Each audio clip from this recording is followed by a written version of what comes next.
In a forgotten age, beneath the shadow of a once mighty kingdom, a young king sat restless upon his throne. His crown gleamed with glory, yet his soul wrestled with a storm unseen, desire, raw and unrelenting. Each night the king was visited by dreams not sent from heaven, but from the depths. A woman bathed beneath moonlight, her eyes like fire, her beauty like a snare. His heart would pound, torn between awe and agony. He cried out, "Why do I long for what I know will destroy me?" And the heavens were silent. But the silence was not neglect, it was preparation.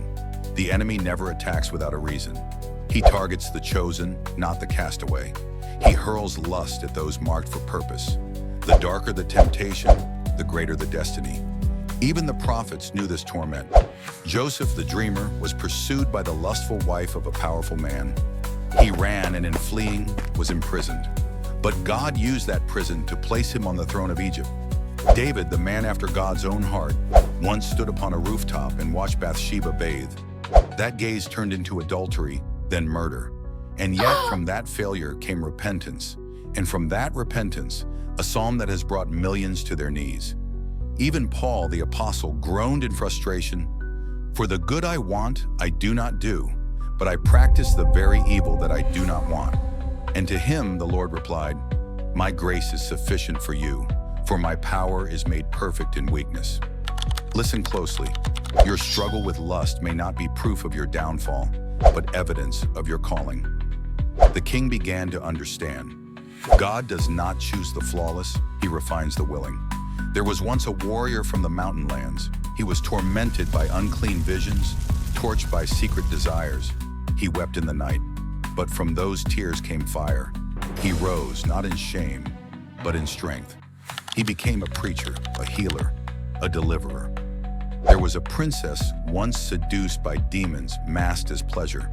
But when her eyes opened, she burned her idols and bore sons and daughters who would shake kingdoms. Even St. Augustine once cried out, "Lord, make me pure, but not yet." And God in mercy waited. For that same man would one day shape the church for centuries. You see, lust is not a signal of who you are, but of who you're called to become. If you're in the fight, here's what the king learned, and what you must too. 1. See the enemy's pattern. Temptation isn't random. Ask, what is the devil trying to block? A holy marriage? A future ministry? A generational breakthrough? 2, turn shame into surrender. Don't run from God in your weakness. Run to him. Let the place of failure become the place of fire. 3, use your wounds as weapons. Where you've bled, you will heal others. Your story is not your curse, it's your sword. 4, train with grace, not guilt.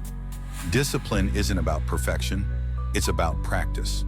Daily prayer, sacred boundaries, the word, in the brotherhood of the redeemed. In time, the king did not stop being tempted, but he stopped bowing to temptation.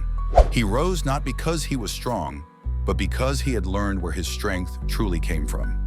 He wrote songs of repentance, and those songs became lifelines for those drowning in sin. If you too are in this battle, don't let the enemy shame you into silence. Your temptation is not the end. It may be the very tool God uses to shape his warrior. So don't just cry out, "Lord, take this away." Cry out, "Lord, show me what this is preparing me for." Write it down. Tell your story. For your testimony may be the torch that leads another out of the night. Where you see failure, God sees faith being forged. Where you feel lust, God may be calling a warrior to rise.